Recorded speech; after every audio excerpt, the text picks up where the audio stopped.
अब मान लो एक कंपनी है, उसने 1 करोड़ डिवेंचर इशू किया, फेस वैल्यू 100 रुपया वाला, पार पे इशू किया, 10% इंटरेस्ट देगा वो 100 करोड़ रुपया का। Number 1 crore, face value 100 crore में इशू किया, ले लिया 100 करोड़ रुपया। 5 साल का लाइफ है, 5 साल तक आपको 10% इंटरेस्ट देगा 10-10 करोड़ करके, और 5 साल के बाद इक्विटी शेयर में कन्वर्ट हो जाएगा। माने कंपनी की बैलेंस शीट में ये जो डिवेंचर अभी लिखा हुआ है, ये खत्म होकर के 5 साल बाद इक्विटी शेयर कैपिटल बन जाएगा, इक्विटी शेयर कैपिटल बन जाएगा। तो इस बच्चे ने बोला convertible debenture is an equity for issuer company. हम लोग अभी एसेट साइड सोच रहे थे, ये थोड़ा उधर चला गया, तो खाली हम हिंट दे रहे हैं, बाकी पढ़ाएंगे 3 दिन बाद। अब इसकी बात को हम थोड़ा सा खाली काउंटर करते हैं और आपको लॉजिक से प्यार से समझ में आएगा।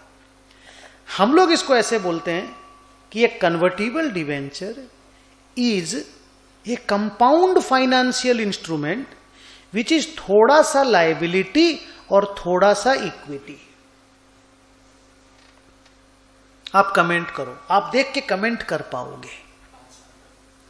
5 साल तक नहीं, 5 साल तक लायबिलिटी है मत बोलो, 5 साल तक जो हम इंटरेस्ट पे करेंगे वो लायबिलिटी है, because there is a contractual obligation to pay cash. जैसे contractual right to receive cash होता है ना, मैं फाइनेंशियल लायबिलिटी का डेफिनेशन जब आपको मंडे की क्लास में दूंगा तो उसके लायबिलिटी के डेफिनेशन में contractual obligation to pay cash,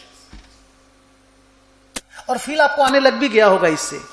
तो वो जो इंटरेस्ट पे करेंगे ना वो मेरा लायबिलिटी है, लेकिन जो इक्विटी इशू करेंगे वो इक्विटी है। असेट कहां से है? मैंने पैसा लिया 100 करोड़ रुपया, मैंने 100 करोड़ रुपया तुमसे लिया है, मेरी बैलेंस शीट की बात हो रही है, तुम्हारी बैलेंस शीट में वो फाइनेंशियल असेट है। Say you people have bought my 100 crore रुपया का convertible debenture. Think about my balance sheet, issuer का balance sheet, and think about your balance sheet, Mudit का बैलेंस शीट, तुम लोग का, आसिफ का balance sheet. You are holding the convertible debenture. I have issued it.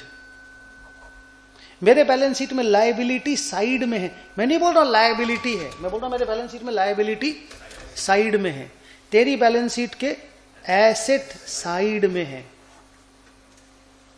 तुम पहले तुम्हारी बात कर,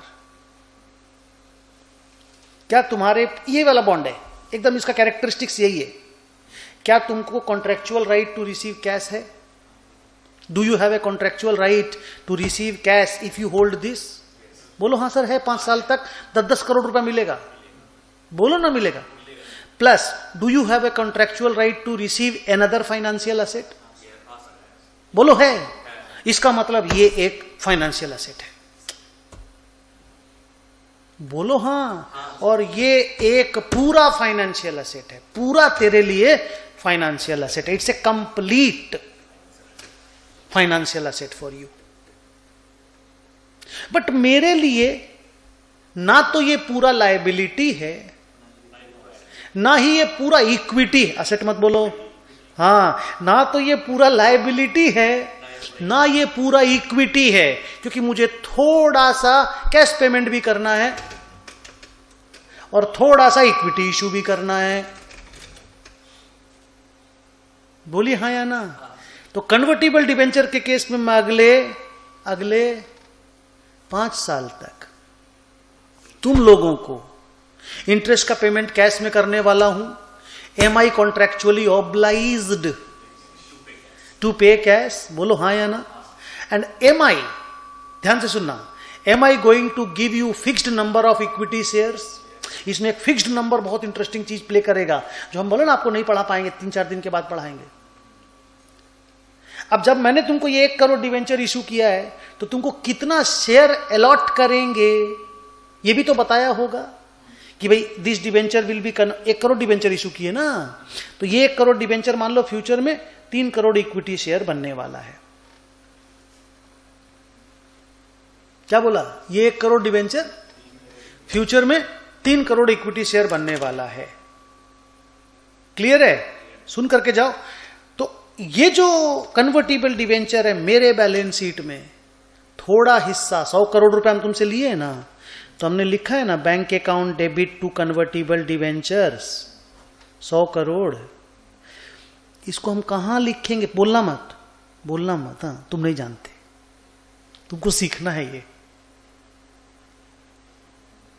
इंटर वाला पढ़ाई एकदम एप्लीकेबल है, सब गलत है वो सब। गलत मतलब वो सब एस बेस्ड है, इंड एस एकदम अलग कहानी बोलेगा।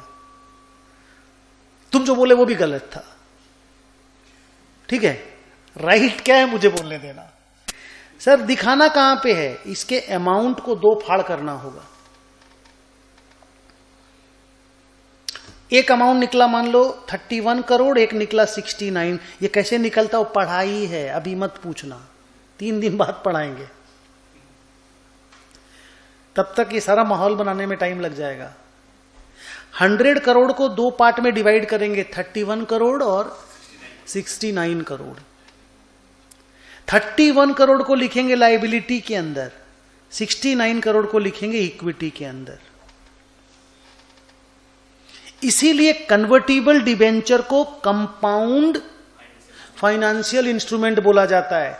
कंपाउंड फाइनेंशियल इंस्ट्रूमेंट वो हुआ जिसके अंदर थोड़ा सा लायबिलिटी का गुण है और थोड़ा सा इक्विटी का भी गुण है। तो जब भी ऐसा हो जाता है, end S soft corner play नहीं करता, इंड एस स्ट्रेंथ के साथ बोलता है कि लायबिलिटी को अलग करो, इक्विटी को अलग करो, लायबिलिटी को लायबिलिटी में दिखाओ, इक्विटी को इक्विटी में दिखाओ। बैलेंस शीट में इक्विटी का अलग जगह है, लायबिलिटी उसके नीचे रहता है, तो दोनों का अमाउंट को डिवाइड कर दो और अमाउंट वाइज जितना लायबिलिटी में इतना इक्विटी में जाएगा। अब उस बेचारे आनंद का क्या बोलना था? वो बेचारा रॉन्ग नहीं, वो इंटर में पढ़ा हुआ है। वो बेचारा क्या बोला? 5 साल तक लायबिलिटी में दिखाएंगे। नो, इंटर में करते थे ऐसा, हम भी 4:30 बजे वही पढ़ाते हैं। ओके, तो सर आज आप फाइनल में क्या बोल रहे हो? 100 करोड़ रुपया में से 31 करोड़ रुपया लायबिलिटी में दिखाएंगे। सर वो निकाला कैसे गया है? प्लीज 3 दिन का टाइम दो, उसका सारा story line compound financial instrument का आपके सामने रखा जाएगा। क्लियर? और 69 करोड़ रुपया इक्विटी में दिखाया जाएगा और उसको बोला जाएगा क्या? Equity component of compound financial instruments. आपको वर्ड तो याद आया होगा शेड्यूल 3 में, नहीं याद आया? थोड़ा सा रुको, अभी याद दिलाएंगे। और ये तो लायबिलिटी है 31 करोड़ रुपया।